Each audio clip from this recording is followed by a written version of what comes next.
வணக்கம். Welcome to கதை திரட்டு audio books. இந்த வீடியோவில் நம்ம என்ன கதை கேட்க போகிறோம்னா, மனசெல்லாம் மழையே கதையின் 5வது பகுதி.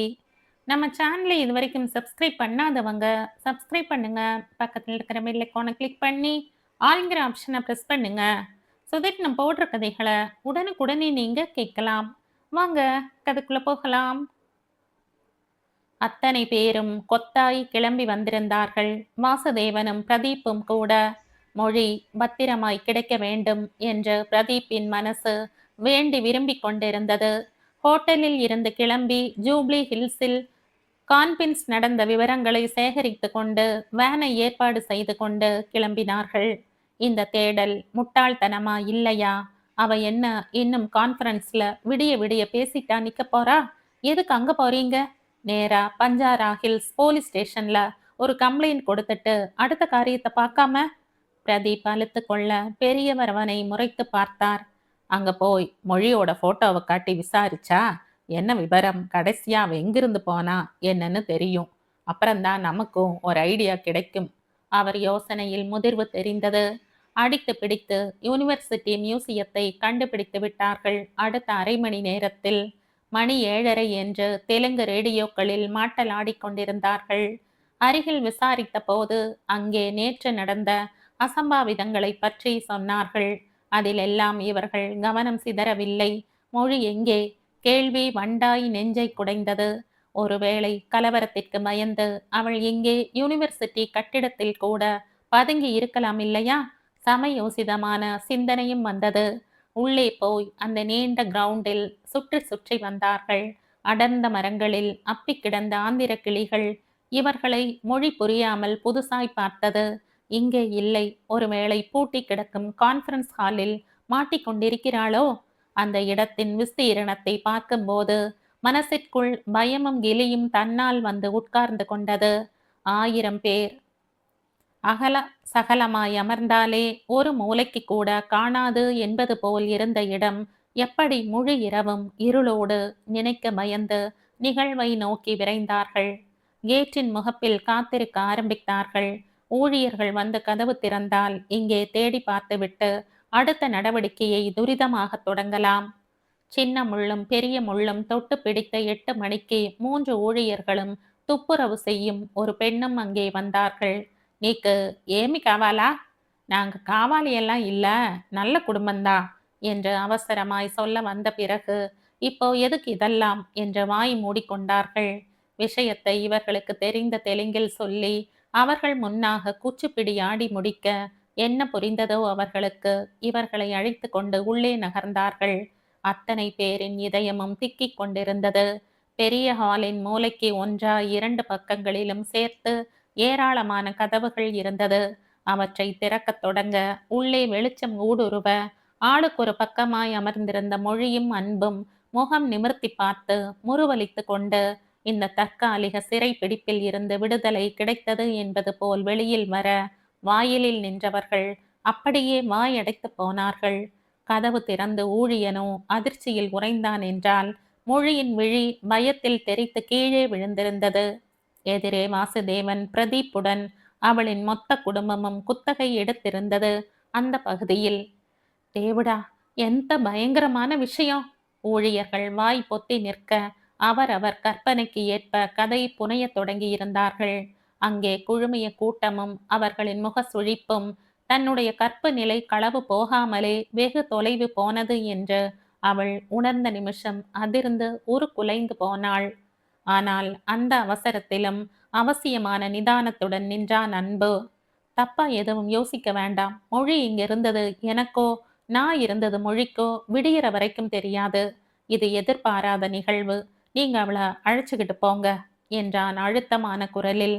ஆனால் இந்த நிகழ்வை சம்பந்தமே இல்லாமல் அவர்கள் கற்பனை பண்ணி கொண்டுதான் வந்திருக்கிறார்கள் என்று அன்பு என்ன ஜோதிடமா பார்த்திருக்கிறான்? இப்படித்தானே நாங்க யோசிச்சுட்டு தான் வந்தோம் என்று தொடங்கிய பிரதீப் அன்புவின் ஒற்றை பார்வைக்கு கட்டுப்பட்டு அப்படியே நின்றான். எதிரில் நிற்பவன் தன் முதலாளி என்பதால். தாத்தா, மொழி பயத்தோடு அழைத்த மறுநொடி தாறுமாறாய் 3 ஆண்களும் சேர்ந்து அவளை அடித்து துவைக்க அன்பு விக்கித்து போனான். அவன் பெண் பிள்ளைகளுடன் பிறக்கவில்லை. ஆனால் பெரியப்பா மகள் கவிதாவுடன் இணைந்துதான் வளர்ந்திருக்கிறான். இப்படி ஒரு பெண்ணை யாரும் கை நீட்டி பார்த்ததும் இல்லை. கண்ணிய குறைவாய் சிந்தித்ததும் இல்லை. அவன் விக்கித்து நிற்க மொழியின் கண்ணீர் அவன் நெஞ்சை வெடிக்க வைத்தது. Stop it! கண்களை மூடிக்கொண்டு கத்தினான். அதை காதுகளில் ஏற்றிக்கொள்ள அங்கே யாரும் தயாராக இல்லை. வைத்தீஸ்வரி யாரையும் தடுக்க இயலாமல் சுவற்றில் சாய்ந்து அமர்ந்து கதறிக்கொண்டிருக்க, வாசுதேவனும் பிரதீப்பும் எடுக்கவோ கோர்க்கவோ என்ற துரியோதனை போல என்ன செய்வது என்று அறியாமல் நின்றார்கள். எவ்வளவு திமிருந்தா பிறந்த இடம் பெத்தவங்க எல்லாத்தையும் மறந்துட்டு எங்களை ஏமாத்திட்டு வந்திருப்ப. அத்தனை எகத்தாளம், உடம்பு முழுக்க கொழுப்பு, அதுவும் இவன் கூட சேர்ந்து தப்பு பண்ணியிருப்ப. இதுக்கு நீ செத்து போயிட்டேன்னு கேள்விப்பட்டு இருந்தா கூட நாங்க ஒரு நாள் அழுதுட்டு ஆறுதலாகி இருப்போம். அவளின் முடியை கொத்தாய் பிடித்து சுவற்றில் அடிக்க, நிஜத்தில் கால்கள் தரையில் பாவாமல் நடுங்கிக் கொண்டு நின்றான் அன்பு. தடுக்க உரிமை இல்லை. நடந்ததை விளக்கி சொல்ல வார்த்தைகளும் இல்லை அவனிடம். மேலும் மேலும் அவளை காபந்து செய்ய போனால் அவர்களின் கோபத்தீயில் அது நெய் ஊற்றும் என்பதால் அவன் தடுக்க இயலாமல் நின்றான். எல்லாம் இவளை சொல்லணும். அடிச்சு வளர்க்கறத விட்டுட்டு ஊர் மேய விட்டுட்டு வேடிக்கை பார்த்துட்டு இருந்திருக்கா. இவளும் இப்படிப்பட்டவளாத்தான் இருப்பா. அதான் அவ பெத்ததும் அடக்க முடியாம இழுத்துட்டு ஊர் விட்டு ஊர் வந்திருக்கு. குலசேகரன் அமர்ந்திருந்த வைத்தீஸ்வரியை எட்டி உதைக்க அவர் பக்கவாட்டில் சரிந்துருண்டார். நான் சொல்றத கொஞ்சம் கேளுங்க என்றவனை ஒற்றை விரல் உயர்த்தி எச்சரிக்கை செய்தார் பெரியவர். பேசாம போயிடு. என் வீட்டு நாய் அடங்காம உன்னை இழுத்துட்டு வந்ததால உன்னை உசுரோட விடுறேன். இல்லாட்டி இந்நேரம் இங்க நடக்கிறதே வேற. நீ எல்லாம் ஒரு ஆம்பளை. அதை நிரூபிக்க என் வீட்டு பொண்ணு தான் கிடைச்சாளா? அசிங்கமால. என்ன பேசுவது என்று அறியாமல் அன்பு விக்கித்து நிற்க, மொழியின் தலைமுடியை பற்றி கொண்டு கிட்டத்தட்ட இழுத்து கொண்டே அவர்கள் நடக்க, இங்கே அவனின் உச்சி முடி வலித்தது. இதுக்கு நீ செத்து போயிடு. இந்த அவமானத்துக்கு பிறகு எவன் தலையில் உன்னை கட்டுறது? மானங்கெட்டு மரியாதை கெட்டு குடும்ப மரியாதையை இழந்து இப்படி எங்களை மொத்தமா அவன் முன்னால தலகுனிய வச்சுட்டியே. அவர்கள் பேசிக்கொண்டே அவளை வலிய இழுத்து போக, சுதாரித்து கொண்டே அன்பு அவர்கள் பின்னே ஓடினான். ஆனால் மொழியோ மொத்தமாக நொறுங்கி கிடந்தாள். பொய் சொன்னது தெரிந்தால் என்னாகும்? இப்படி இரவு முழுக்க இங்கே அடைபட்டு கிடந்தது தெரிந்தால் என்னாகும்? மேற்கொண்டு தன்னை படிக்க அனுமதிப்பார்களா என்று சரமாரியாய் கேள்விகள் அவளை மயங்க வைத்து கொண்டிருந்ததே தவிர, இப்படி ஒரு கோணத்தில் தன்னை தன் குடும்பமே சேர்ந்து அசிங்கப்படுத்தும் என்று அவள் யோசித்திருக்கவே இல்லை. இனி அவளுடைய வாழ்க்கை என்னாகும் என்ற பயம் அந்த சின்ன நிமிஷத்தில் அவள் நெஞ்சில் வந்ததும் அவள் அப்படியே நிலை குலைந்துதான் போயிருந்தாள். முதல்ல ஒரு டாக்ஸி பிடிங்க. இந்த சனியனை இழுத்துட்டு ஊர் போய் சேருவோம். அங்க போயிட்டு இதை உயிரோட வைக்கிறதா இல்ல அப்படியே புதைக்கிறதான்னு முடிவு செஞ்சுக்கலாம். பெரியவர் அலறிக் கொண்டிருந்தார். வாசுதேவனுக்கும் பிரதீப்புக்கும் நன்றாகவே தெரிந்தது. அன்பு ஒன்றும் கண்ணியம் கெட்டவனெல்லாம் இல்லை. அதுபோல் மொழியும் பண்பு தவறும் பெண்ணெல்லாம் இல்லை. அடுத்தவர்கள் உணர்ந்ததை ஏனோ அவளின் உறவுகள் உணர தவறி போனது. பகையின் வீரியத்தாலா அல்லது கோபத்தின் காரியத்தாலா? ஆனால் இதை காரணமாய் காட்டி மொழியை கல்யாணம் செய்ய விலை பேசலாம் என்பதிலேயே அவர்கள் இருக்க, இத்தனை பேரும் வருகின்ற அவசரத்திலோ அல்லது ஆத்திரத்திலேயோ வைத்தீஸ்வரியை அங்கேயே விட்டுவிட்டு வந்துவிட கை தாங்கலாக அழைத்து கொண்டு அன்பு பின்னே வந்து கொண்டிருந்தான். மொழியை பற்றி இருந்த கரங்களை விடுத்து பெரியவர் மகன்களோடு டாக்ஸி பிடிக்க ஒதுங்க, அப்படியே பைத்தியம் பிடித்தவள் போல் மொழி நின்று கொண்டிருந்தாள். இனி என்ன என்ற கேள்வியும், இனி எதற்கு என்ற விரக்தியும், இனி எப்படி என்ற பயமும் அந்த சிறு பெண்ணின் இதயத்தை உருக்குலைக்க, அவள் தன்னை மறந்து அப்படியே நடு வீதியில் நடந்தாள். அவளை யாரும் கவனத்தில் கொள்ளவில்லை. தூரத்தில் இருந்து பார்த்த அன்பிற்கு மனசு நெருடலாய் இருக்க, வைத்தீஸ்வரியை பிடித்தபடி வேகமாய் நடந்து வந்து கொண்டிருந்தான். அவர்கள் பேசிய வார்த்தைகள் அவள் நெஞ்சில் அறைய, பித்து பிடித்தவள் போல் நடந்து கொண்டே சாலைக்கு நடுவே வர, எங்கிருந்தோ வந்த கார் வந்த வேகத்தில் இடையில் புகுந்த இவளை நிறுத்த இயலாமல் பிரேக் அடிப்பதற்குள் முழுதாய் மொழியை உருட்டி இருந்தது. முதலில் சுதாரித்து அன்புதான் ஓட, ஒரு சுருட்டு சுருட்டி ரத்தம் சொட்ட சொட்ட அவன் கையில் வந்து அப்படியே விழுந்து ஒரு பார்வை பார்த்துவிட்டு அவன் கைகளிலேயே குருதி பூச கண்களை மூடினாள் மொழி. கொஞ்ச நேரம் முன்பு கொஞ்சி பேசிய அந்த பிஞ்சு முகம் அவன் நெஞ்சில் ஓய்ந்திருந்தது, ரத்தம் பூசிக்கொண்டு. பிஞ்சு முகத்தின் ஒளி இழந்தாயே, பேசி பழகும் மொழி மறந்தாயே, அஞ்சி நடக்கும் நடைமெலிந்தாயே, அன்ன கொடியே, அமைதி கொள்வாயே. சுவடுகள் இல்லாமல் நடந்து போகிறது காற்றும் என் காதலும். எதிர்பாராத நிமிஷங்களில் நாம் எதிர்பாராத திசையில் உலகம் புரண்டு போவதுதான் நிஜம். கோபத்தின் உக்கிரத்தில் ஒரு சாரார் நிற்க, துரோகத்தின் திட்டமிடலில் ஒரு கூட்டம் நிற்க, அந்த பூங்கொடியின் மனநிலையை மற்றவர்கள் அறிய தவறி போனார்கள். அவள் தன்னை மறந்து நடக்க, அவள் உயிரோடு விதி விளையாடிவிட்டு போயிருக்கிறது. அன்பு உறைந்து போய் நின்றான். அவனால் எத்தனை முயன்றும் அந்த க்ஷணத்தின் கனத்தை மறக்கவே இயலவில்லை. குற்றுயிராய் அவள் தன் கையில் விழுந்த நிமிஷம் அவன் விக்கித்து அவளை கைகளில் ஏந்தி கொண்டு நிற்க, எந்த நிமிஷம் அவர்கள் அருகில் வந்தார்கள், அவளை விடுவித்து அள்ளி கொண்டு சென்றார்கள் என்பதெல்லாம் அன்பிற்கு உணர்த்தியே இல்லை. அந்த நிலை குத்திய பார்வை, அவனை பார்த்த அந்த பார்வையை மறக்கவே இயலவில்லை. காலையில் எழுந்து மலர்ந்த முகமாய் தன் முன்னே நின்றவள் சில மணி நேரத்தில் குற்றுயிராய் கிடந்ததை தாங்க முடியவில்லை. அவன் அப்படியே நிற்கிறான், மணலில் விழுந்த முதலை போல. பலம் எல்லாம் தொலைந்தவனாக நிற்கிறான். அவள் மீது சலனம் இருந்தது. அவளை கண்ட நொடி தொட்டு கவனம் பிறழ்ந்தது. இந்த நிமிஷம் அது காதலாய் பெருக்கெடுத்து கொண்டிருந்தது. பஞ்சரா ஹில்ஸை தாண்டி இருந்தது அமிர்தா ரெட்டி மருத்துவமனை. இப்போது நமக்கு இருக்கும் அவசரத்திற்கு அதன் அமைப்பை எல்லாம் விவரித்து கொண்டிருக்க முடியாது. அது உயர் ரக மருத்துவமனை என்பதில் இருந்து அவரவர் கற்பனையில் அத்தனையும் நின்று கொள்ளட்டும். தெலுங்கு வாசம் அப்பட்டமாய் வீசியது. பீங் பீங் என்றபடி சைரன் சுற்றி ஆம்புலன்ஸ் வந்து நிற்க, சிப்பந்திகளின் உதவியால் நினைவு தப்பி ரத்தம் பூத்திருந்த மொழியை ஸ்ட்ரக்சரில் வைத்து கொண்டு ஊழியர்கள் ஓட, அங்கே இனம் புரியாத பரபரப்பு தொற்றிக் கொண்டது. தலையில் கை வைத்து ஆளுக்கொரு மூலையில் அமர்ந்திருந்தார்கள். அந்த காரிடர் முழுக்க நவ கிரகங்களைப் போல். வைத்தீஸ்வரி மட்டும் அழுது அழுது பைத்தீஸ்வரியாக இருந்தாள். அவளை தேற்றவும் ஆறுதல் சொல்லவும் யாரும் இல்லை. இந்த இடத்தில் இன்பாவும் அபிராமியும் இருந்திருந்தால் தனக்கு எத்தனை உதவியாக இருந்திருக்கும் என்று எண்ணிய நிமிஷம் அவளுடைய இதயம் ரத்தம் அடித்தது. ஆனால் யூனிவர்சிட்டி வாசலிலோ அன்பு வழியற்றவனாக நின்று கொண்டிருந்தான். இத்தனை விரும்பத்தகாத நினைவுகளை அடுக்கடுக்காய் தாங்கிக் கொள்ள அவனுக்கு பலமே இல்லை இதயத்தில். பொது தொலைபேசியில் அழைத்து தமிழிடம் தன்னுடைய அலைபேசி தொலைந்த விபரத்தை சொல்லி அவனை உடனடியாக அங்கே புறப்பட்டு வர சொன்னான். மருத்துவமனையை விசாரித்து கொண்டு ஓடினான். உடை கூட மாற்றாமல் இரத்த கரையோடு வந்து நின்றவனை பார்க்க பிரதீப்பிற்கே என்னவோ போல் இருந்தது. உள்ள விடமாட்டாங்க சார், ரொம்ப டென்ஷனா இருக்காங்க, முதல்ல கிளம்பி சென்னைக்கு போங்க, அவங்க இருக்கிற கோபத்துக்கு இன்னும் போலீஸ்க்கு போகாம இருக்கிறதே பெரிய விஷயம் சார் என்றான் சன்ன குரலில். அந்த நிமிஷம் வரைக்குமே தான் என்ன தப்பு செய்தோம் என்று அன்பிற்கும் விளங்கத்தான் இல்லை. Look Pradeep, what's wrong with me? எல்லாரும் தப்பா புரிஞ்சுக்கிட்டா யார் பொறுப்பு? மொழி ரொம்ப இன்னசென்ட், ஏன் யாரும் புரிஞ்சுக்காம காட்டு மிராண்டி மாதிரி? சச்ச, அவன் ஆற்றாமையாய் கேட்டு கொண்டிருக்க அதற்குள் குலசேகரனும் குணசீலனும் ஆக்ரோஷமாய் வந்து அன்பின் மார்பை பிடித்து தள்ள அவன் தள்ளிப்போய் லாபியில் உருண்டான். அதற்குள் ஊழியர்கள் ஓடி வர அந்த பகுதியே சின்ன போர்க்களம் போலானது.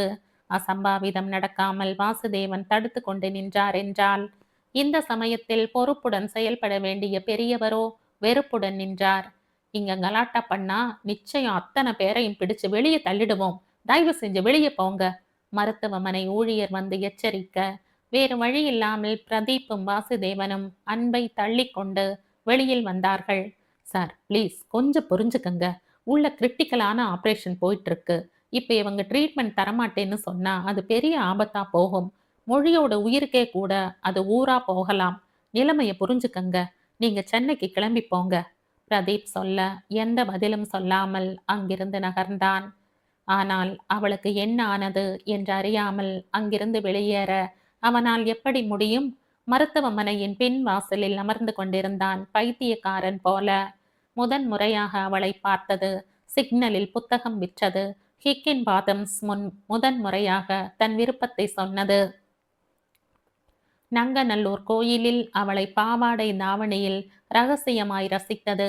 வரிசையாய் அத்தனையும் அவன் நினைவில் வந்து தவிப்பை விதைத்தது. தன்னையும் அறியாமல் தன்னுள் அவள் முகம் முதிர்ந்து கிடந்தது. இந்த நிமிஷம் உணர முடிந்தது. பிடித்தம் இருந்ததாலே அது விருப்பமாகி வெளியில் வந்திருக்கிறது. தலையில் கை வைத்து அமர்ந்திருந்தான். பின்பக்கமாய் பெருசாய் நடமாட்டம் இல்லை. கடந்து போன சிலரும் விசித்திரமாய் பார்த்தார்கள். காலை கடந்து மதியம் மடங்கி மாலை மலர்ந்திருந்தது. இந்த 8 மணி நேர வெளி இருப்பு போராட்டத்தில் ஒரு கடைநிலை ஊழியன் கொஞ்சம் சிநேகிதமாக சிரிக்கத் தொடங்கி இருந்தான். மீக்கு ஏமி காவாலி சார் என்றான். மொழி இருக்கும் அறை எண்ணை சொல்லி அங்கே போக வேண்டும் என்று சொன்னான். அன்பின் கண்களில் இருந்த தவிப்பு அந்த வெங்கனா ரெட்டியை என்னவோ செய்தது. தீனிக்கு கொஞ்சம் கர்ச் அவுதுந்தி சார் என்றான் தலையை சொரிந்து கொண்டே.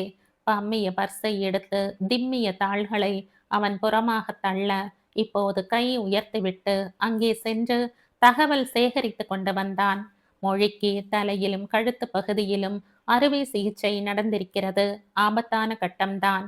அறுவை சிகிச்சை முடிந்து 24 மணி நேரம் கழித்துத்தான் எதுவும் சொல்ல முடியும். ஹேவன வந்தது அன்பிற்கு. இப்படி நடக்கும் என்று நினைத்தானா என்ன? நீங்க போயிட்டு ஃப்ரெஷ் ஆகிட்டு வாங்க சார், அவங்களுக்கு ஒன்றும் ஆகாது. அது சரி, அது யார் உங்க வைஃபா என்றான். எந்த பதிலும் சொல்லாமல் எழுந்து வெளியில் வந்தான். வானம் கருத்து கொண்டிருந்தது. தன்னுடைய அறைக்கு திரும்பி குளிக்க கூட மனமற்று கட்டிலில் சரிய அறை கதவு தட்டப்பட்டது. தமிழ்தான். இவன் காலையில் அழைத்ததால் அடித்து கட்டி கொண்டு வந்திருக்கிறான். அவன் முகத்தில் கலவர மேகம், வான் முகத்தில் மழை தரும் மேகம். நான் மதியமே இங்க வந்தாச்சு. தேடி கண்டுபிடிக்கவா முடிஞ்சது? பாதி பேருக்கு இங்கிலீஷ் தெரியல இங்க. எனக்கு தெலுங்கு தெரியல. மொழி பிரச்சனை என்றான் அழுத்து கொண்டே. அன்பு அவனை வேதனையாய் பார்த்தான். எனக்கும் மொழி பிரச்சனை தாண்டா. மொழியால பிரச்சனை, மொழிக்கு பிரச்சனை என்று ஆரம்பித்தவன் அத்தனை உணர்வுகளையும் மொத்தமாய் சொல்லி முடிக்க இப்போது தமிழின் முகத்திற்கு அன்பின் கவலை கை மாறி இருந்தது. குளித்து முடித்து அவசரமாய் ஆதார் கார்டை காட்டி தொலைந்த எண்ணையும் புதுசாய் அலைபேசியையும் வாங்கி கொண்டான். மருத்துவமனைக்கு தமிழோடு ஓடி வந்து சேர்ந்தான். கார் இல்லாமல் இங்கும் அங்கும் அலைவது சிரமமான காரியமாக இருந்தது. எதுவுமே அவனுடைய கவனத்தில் தங்கவில்லை. காலையில் இருந்து ஒரு டீ கூட குடிக்காத வயிறு கிய்யா முய்யா என்று ஹிந்தியில் திட்டியது. தமிழ் எத்தனை வற்புறுத்தியும் அன்பு ஒரு பருக்கையும் இறங்காது என்று மறுத்துவிட்டான். நிஜத்தில் அவனுடைய இந்த தவிப்பு தமிழுக்கு கொஞ்சம் விசித்திரமாயிருந்தது. காதலி அல்ல, மனைவியும் அல்ல. ஆனால் என்ன ஈர்ப்பினால் இப்படி இடுக்கி சந்தில் வந்து காத்து கிடக்கிறான்? அன்பு, என்னாச்சுடா உனக்கு? இப்படி ஏன் தவிக்கிற? எனக்கு புரியலடா என்றான் கவலையாக. அவன் கைகளை பற்றி ஆதாரமாக தன்னுடைய கன்னத்தில் வைத்து கொண்டான். தெரியலடா. இயல்பா சில முறை அவளை பார்த்தப்ப பிடிச்சிருந்தது. அதை பத்தி அவகிட்டயே நான் சொல்லியிருக்கேன். அது காதல் இல்ல, விருப்பம். ஆனா அதே நேரம் என்னால் இதுக்கு முன்னாடி அவங்க வீட்டுல காயம் பட்டப்போ அவன் மேல ஈர்ப்பு அதிகமாச்சு. ஒரு குழந்தை மாதிரி என்கிட்ட அதை சொல்லி அவ அழுதப்போ இந்த மாதிரி எந்த விஷயத்துக்கும் ஏங்க விடாம அவளை என் உள்ளங்கையில வச்சு தாங்கணும்னு உணர்வு உண்டாச்சு. தெரியாம எங்கூட ஒரே இடத்துல தங்க நேர்ந்து எழுந்து வந்தப்போ அவ கேட்ட கேள்விதான் என்னை அடியோடு அவ பக்கம் சாச்சிடுச்சு. அன்பு சார், நாம இந்த இடத்துக்கு எப்படி வந்தோம்னு கேட்டா. எவ்வளவு வெகுளியான கேள்வி, எவ்வளவு நம்பிக்கையான பார்வை என் மேல. ஆனா என்னாலேயே அவ வாழ்க்கையில இவ்வளவு பெரிய களங்கம் வரும்னு நான் நினைக்கவே இல்லை. நான் மொத்தமா உருக்குலைஞ்சு நிற்கும் போது அந்த அப்பாவி பொண்ணு என் கையில ஊரு செதஞ்சு வந்து விழுந்த அப்புறமும் நான் அப்படியே நிக்க கல்லாடா. கேட்டு முடித்த போது குரல் நடுங்கிக் கொண்டிருந்தது. பதறிக்கொண்டிருந்த அன்பின் கைகளை பற்றி கொண்டான். அன்பு என்றான் தழக்க. அன்புள்ளம் எனக்கு புரியாதாடா. தயவு செஞ்சு நான் சொல்றது கேளு. நீ என்னதான் முயற்சி செய்தாலும் பெரியவரோ அவர் பிள்ளைகளோ உன்னை மொழியை பார்க்க விட மாட்டாங்கடா. இப்ப சூழ்நிலையாதான். தவிர உன் மனசுல மொழி மேல வந்திருக்கிற விருப்பத்தை மாத்திக்கடா. அது நடக்க வழியே இல்லை என்று அவனிடம் வேகமாய் தலையசைத்தான். அது அவ்வளவு சீக்கிரம் முடியாது தமிழ். விருப்பத்தை தாண்டி இப்போ அது காதல் கடமைன்னு பல கட்டங்களை கடந்து போயிட்டு இருக்கு. என்னால அவ பேரும் கெட்டு போச்சு. இந்த சூழ்நிலையில என்னால அவள விட்டு தரவே முடியாது. ஆனா இப்போ அத பத்தி பேச வேண்டிய அவசியம் இல்ல. மொழி குணமாகி வரட்டும். பெரியவர சமாதானம் செய்து மொழியை கல்யாணம் செய்துக்க வேண்டியது என் பொறுப்பு. எனக்கு மொழி வேணும். அவனின் உறுதியான குரலில் கொஞ்சம் கலவரமானாலும் பிறகு அன்பின் வார்த்தைகளில் இருந்த நேர்மையில் அமைதியாக இருந்தான் தமிழ். நாட்கள் நலிந்து கொண்டிருந்தது. மருத்துவமனை வளாகத்திலேயே சுற்றி கொண்டிருந்தவன் குணசீலனின் கண்ணில் பட்டுவிட எகிரி வந்து சட்டையை கொத்தாக பிடித்து வாசலுக்கு இழுத்து வந்தார். இப்ப எதுக்குடா இங்க வந்த? அந்த பொண்ண ஒரேடியா கொன்னு வீசவா? பாவி, உன்னாலதான் இப்படி கிழிச்ச நார் மாதிரி கிடக்கறாடா. உன் வஞ்சகத்தை தீர்த்துக்க அந்த பிஞ்சு தான் கிடைச்சுதா? அவரின் சத்தத்திற்கு குலசேகரம் ஓடி வர மீண்டும் ஆந்திர மருத்துவமனை முன்னே மசாலா படம் ஓடியது. எல்லாம் உங்க தப்பு தாண்டா. அன்னைக்கே நம்ம பொண்ணுகிட்ட தப்பா நடந்துகிட்டான்னு போலீஸ்ல புகார் தந்திருக்கணும். அதை விட்டுட்டு வந்ததுக்கு இதைத்தான் அனுபவிச்சாகணும். பெரியவர் இவன் முகம் பார்த்து கத்த குலசேகரின் பிடியில் இருந்து தன்னை விடுவித்துக் கொண்டவன் பெரியவரின் முகத்திற்கு நேராய் வந்து நின்றான். மழைக்காற்று இதமாக அந்த பகுதியை ஆக்கிரமித்துக் கொண்டிருந்தது. பெரியவரின் முகத்தை நேருக்கு நேராய் பார்த்து கேட்டான். எனக்கு மொழிய ரொம்ப ரொம்ப பிடிச்சிருக்கு. இதெல்லாம் நடக்கிறதுக்கு முன்னாடியே, ஆனா நடக்காத ஒன்ன நடந்ததா நீங்களே கற்பனை செய்து கதை கட்டி உங்க வீட்டு பெண்ணோட நேர்மையை அசிங்கப்படுத்திடாதீங்க. மொழி எந்த நிலைமையில திரும்பி வந்தாலும் சரி, அவளை நான் கல்யாணம் பண்ணிக்கிறேன். போதும், நீண்ட பகை வளர்த்துட்டோம். இனியாவது அதை உறவா மாத்தி எல்லாரோட வாழ்க்கையிலும் சந்தோஷத்தை தரலாம். இதற்கு மேல் நேர்மையாகவும் நேர்த்தியாகவும் யாருமே அவர் முன் நின்று பேசி இருக்க முடியாது. ஆனால் அதற்கு பரிசாக அவன் கன்னத்தில் பெரியவரின் கை பேசியது. தன் கண் முன்னே முதலாளி அடிபடுவதை பார்த்த பிரதீப் உள்ளுக்குள் மகிழ்ந்தாலும் வெளியில் பதறிக்கொண்டு வந்து நின்றான். என்ன சார் இது என்றவனை கை உயர்த்தி அமைதியாக இருக்க சொன்னான். பிரதீப், இது என்னோட சொந்த விஷயம், நீங்க தலையிட வேண்டாம் என்று பிரதீப்பை எல்லையில் நிறுத்தி வைத்தாலும் பிரதீப்பிற்குள் சொல்ல முடியாத தவிப்பு கவ்விக்கொண்டிருந்தது. மொழியை குறித்தோ அன்பை குறித்தோ பிரதீப்பிற்கோ வாசுவுக்கோ எந்த சந்தேகமும் இல்லைதான். ஆனால் சந்தேகத்தின் பலனை பாதிக்கு தந்து விடுதலைக்கு வாதாடும் வக்கீலைப் போல் இதை காட்டித்தான் மொழியையும் கடையையும் அலேக்காக கைப்பற்ற வேண்டும் என்ற திட்டத்தில் இருந்தார்கள் அப்பாவும் பிள்ளையும். அன்பின் வளமையும் அவனுடைய அணுகுமுறையும் எந்த கல் நெஞ்சையும் கலைத்து விடும்போல்தான் தோன்றியது. ஒருவேளை 1500 டிகிரியில் காய்ச்சினால் இரும்பே உருகுமாமே. இந்த இருமாப்பு பிடித்த கிழவனும் ஏதாவது ஒரு கட்டத்தில் உருகி தொலைத்து மொழி இடம் மாறி போனால்? நினைப்பு வந்தபோது நெஞ்சம் பதறியது. அடைகோழி போலே கேவிக்கொண்டே இந்த சொத்திற்காகவும் பெரிய அந்தஸ்துக்காகவும் தன்னுடைய வாழ்க்கையின் பெரும் பகுதியை சந்திரவிலாசிலேயே கழித்தாயிற்று. அந்த கதை கடைசியில் இல்லாமல் போய்விடுமா? வாசுதேவன் கண்களில் யோசனை விரிய அதற்கெல்லாம் அவசியம் இல்லை என்பது போல் மறுமுறை பெரியவரின் கரண்கள் அன்பின் கன்னத்தில் பதிந்தது. இந்த கன்னத்து அறையா அவனுடைய எண்ணத்தின் திண்ணத்தை மாற்றப் போகிறது? மறக்க முடியுமா அவளை? துறக்க முடியுமா அவள் நினைவை? எங்கிருந்த போதும் உன்னை மறக்க முடியுமா? என்னை விட்டு உன் நினைவை பிரிக்க முடியுமா? குளத்தில் முகம் பார்த்தேன். நிலவும் பின் பார்த்தது. தோற்றுவிடப் போகிறது நிலவென்று. வருணன் மழை தந்து குளம் கலைத்தான். கோபங்களை வார்த்தைகளில் வைத்து கொண்டு இருந்தாலே ஏற்றம் இல்லை என்னும்போது அதை வாழ்க்கையில் சுமப்பது என்பது எத்தனை கொடுமை! அந்த கொடுமையைத்தான் மனசாட்சி துளி கூட இல்லாமல் செய்து கொண்டிருந்தார் சந்திரவிலாஸ் பெரியவர். நீ எல்லாம் ஒரு ஆளு.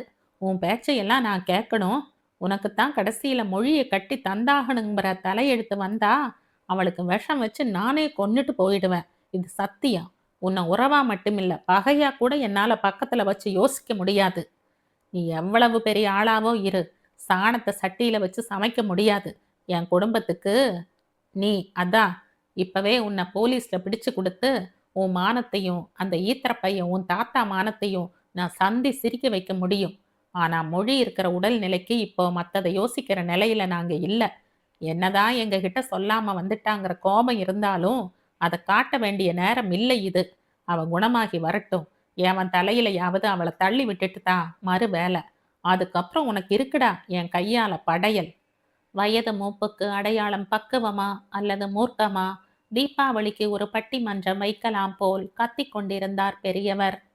அதற்குள் உள்ளிருந்து அழைப்பு வர மூவரும் முடிந்த மட்டும் அன்பை முறைத்துவிட்டு அகன்றார்கள். பிரதீப் மட்டும் குழப்பமாகவே நின்றான். நடக்க சாத்தியமில்லை என்று தெரியும். அதே நேரம் அன்பின் பிடிவாதமும் சாமர்த்தியமும் அதைவிட நன்றாக தெரியும். மொழியை தட்டி கொண்டு போய்விடுவானோ என்று கொஞ்சம் அச்சமாக இருந்ததுதான். சார் ப்ளீஸ் கிளம்புங்க என்று சொல்லிக் கொண்டிருக்கும் போதே தமிழும் அங்கு வந்து சேர, இவனும் இங்கதான் இருக்கானா என்று அயர்ச்சியாய் பார்த்தான். சார் அன்பு சார் அழைச்சிட்டு போங்க, இங்க வந்து தேவையில்லாம அவமானப்பட்டுக்கிட்டு இருக்காங்க. இன்னும் மொழி கண் விழிக்கல சார், அதுக்கு பிறகு மத்தத பேசிக்கலாம் என்றான் சமாதானம் செய்யும் விதமாக. அன்பை அழைத்து கொண்டு தமிழ் அங்கிருந்து நகர்ந்தான். 4 நாட்கள் நலமின்றியே ஓடிப்போனது. எந்த விதத்திலும் சம்பந்தமே இல்லாத ஒரு விபத்தில் தானாய் தன்னை புகுத்தி கொண்டு மருத்துவமனை வளாகத்திலேயே தவமாக கிடக்கிறானே என்று தமிழ் ஆதங்கத்தில் மனம் வெதும்பி போனான். ஆனால் அவன் இந்த விபத்தினால் இங்கே தேங்கி போகவில்லை. தன் இதயத்தில் நிகழ்ந்த இன்ப விபத்தினால் தான் இங்கே தவித்து நிற்கிறான் என்று அவன் அறியவும் நியாயமில்லை. 4 நாட்கள் முழுசாய் முடிந்த பிறகுதான் மொழி கண்களை திறந்தாள். ஆனால் கண்களை மட்டும்தான் திறந்தாள் என்பதை அந்த நிமிஷம் யாரும் அறியவில்லை. மிகுந்த சிரமம் கொண்டு கண்களை பிரித்து வெளிச்சத்தை வெளியில் தள்ளி உலகத்தை பார்த்த நிமிஷம் புதிதாய் பிறந்தது போல் எல்லாம் இருந்தது.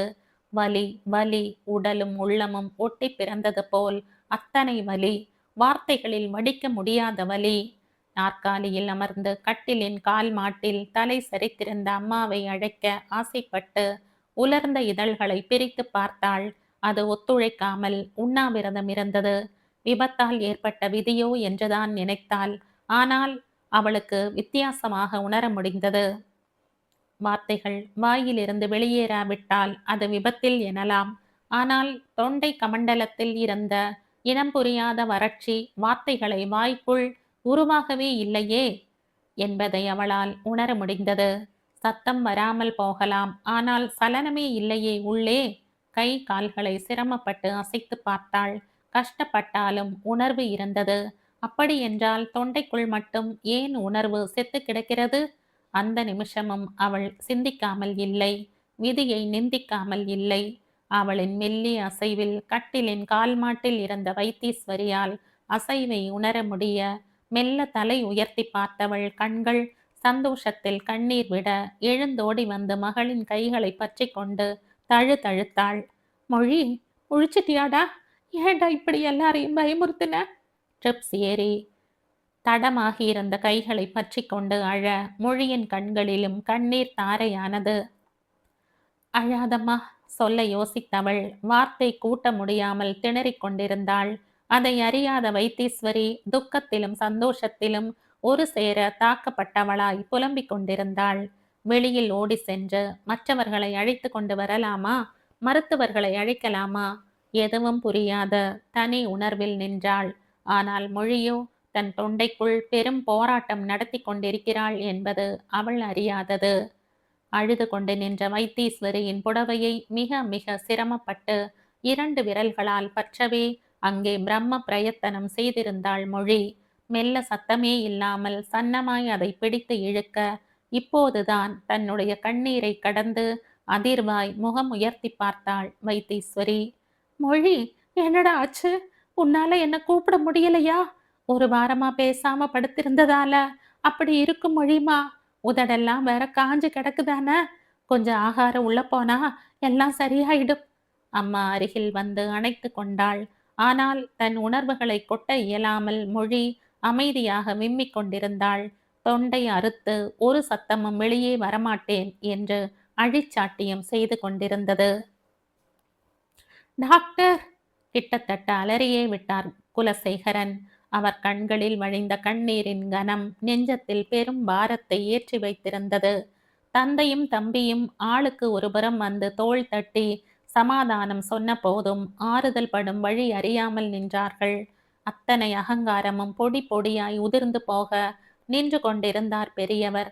கடினமான மனிதர்தான். ஆனால் இதயம் இல்லாதவரா என்ன? பழைய பகைகளை பரணில் விசிறி அடிக்க தெரியாதவர் என்பது வேண்டுமானால் நியாயமாக இருக்கலாம். ஆனால் தன் பேத்தியின் வாழ்க்கை திசை மாறிப் போக அமைதியாக இருப்பாரா என்ன? கண்ட்ரோல் யோர்செல்ஃப். நீங்க வருத்தப்படாதீங்க குலசேகரன். எல்லாம் சரியாயிடும். அதிர்ச்சியில அவங்களுக்கு பேசும் சக்தி போயிருக்கு. கூரிய கம்பி முனை குத்தி அவங்களுடைய தொண்டை பகுதியில உறுப்புகள் சேதம் ஏற்பட்டிருக்கு.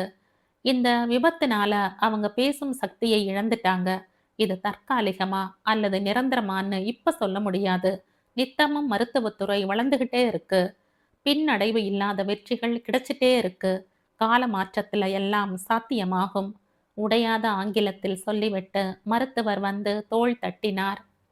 குலசேகரோ இதையெல்லாம் அவதானிக்கும் மனோநிலையில் இல்லை. ஒரு பக்கம் பாசமும் மறுபக்கம் குற்ற உணர்வும் கொன்று குவித்துக் கொண்டிருந்தது. ஆண் வாரிசாய் பிறக்கவில்லை என்ற கோபத்தை அப்பாதான் முதலில் மனசில் தூவினார் என்பதே நிஜமாகவே இருக்கட்டும். ஒற்றை பெண் அவள் மீது பெருசாய் அன்போ அக்கறையோ காட்டியதே இல்லை. பேச்சு போட்டியில் கலந்து கொண்டு கப்புகளாய் வாங்கி வந்து குவிப்பாள். அப்போதும் அதை பெருசாய் பாராட்டியதோ பெருமைப்பட்டதோ இல்லை. இவரின் அன்பின் அங்கீகாரத்திற்கு அவள் சின்ன முகம் ஏங்கி காத்திருப்பது இந்த நிமிஷம் நெஞ்சத்தில் வந்து மோதியது. இனி பேசி காட்டு என்று சொன்னாலும் அவள் பேசத்தான் முடியுமா? பொம்பளை புள்ள டாக்டர், அது வாழ்க்கைய நினைச்சா எனக்கு ரொம்ப பயமா இருக்கு என்றார் குலுங்கி குலுங்கி அழுதபடி. அடடா, இப்படி அந்த பொண்ணு முன்னாடி போய் அழுதா அவங்களுக்கு இன்னும் ரொம்ப ரொம்ப கஷ்டமாகிடும். அப்புறம் தொண்டை பகுதியில் ஆர்டிஃபிஷியல் ஆர்கனால அவங்க த்ரோட் பகுதியில எந்த இன்ஃபெக்ஷனும் ஏற்படாத வகையில சர்ஜிக்கல் பண்ணி இருக்கோம். எந்த காரணம் கொண்டும் அவங்களுக்கு சளி இருமல் வராம பார்த்துக்கணும். அந்த மீறி அவங்களுக்கு ஏதாவது வந்தா அது பெரும் கஷ்டமாயிடும் என்றார் சற்றே கவலையாக. மூவரும் எழுந்து வெளியில் வந்தார்கள். இதுகாரும் வீட்டை விட்டு சொல்லாமல் வந்த மகளின் மீது இருந்த கோபம் எல்லாம் சொல்லாமல் கொள்ளாமல் காணாமல் போயிருக்க, ஒரு தந்தையாய் அவளுக்கு செய்ய தவறிய கடமைகள் குறித்த கவலைகள் அவர் சிந்தையை கொன்றது. அவள் தேவைக்கு கூட பணம் கொடுக்காமல், அவள் ஆசையை தெரிந்து கொள்ள முயலாமல், விரும்பியதை வாங்கி தந்து அவள் சிரிப்பை ரசிக்காமல், எப்போதும் அப்பாவிற்கு பிள்ளையாக மட்டுமே இருந்து விட்டோமோ, மகளுக்கு தந்தை ஆகவில்லையே என்ற ஆற்றாமை அவரை அடியோடு சாய்த்து கொண்டிருந்தது. வாரி ఇంక மாட்டலாடலேரு வெங்கண்ணா ரெட்டி சொன்ன வார்த்தைகளில் அப்படியே பேதலித்து நின்று விட்டான் அன்பு. கண்கள் கடலாக, கன்னங்கள் படகானது. கண்ணீர் நீந்தி செல்ல, நான் அவளை பார்க்கணும். சம்பந்தமே இல்லாத வெங்கண்ணா ரெட்டியின் கைகளை பற்றி கொண்டு கெஞ்சிய அன்பு தமிழுக்கு புதிதாயிருந்தான். வீட்டில் இருந்த அழைப்பின் மேல் அழைப்பு வந்து கொண்டிருந்தது. இருவரையும் நலம் விசாரித்து எதையும் செவியேற்றிக் கொள்ளாமல் இந்த மருத்துவமனையின் வாசலிலேயே தவமாய் கிடக்கிறான்.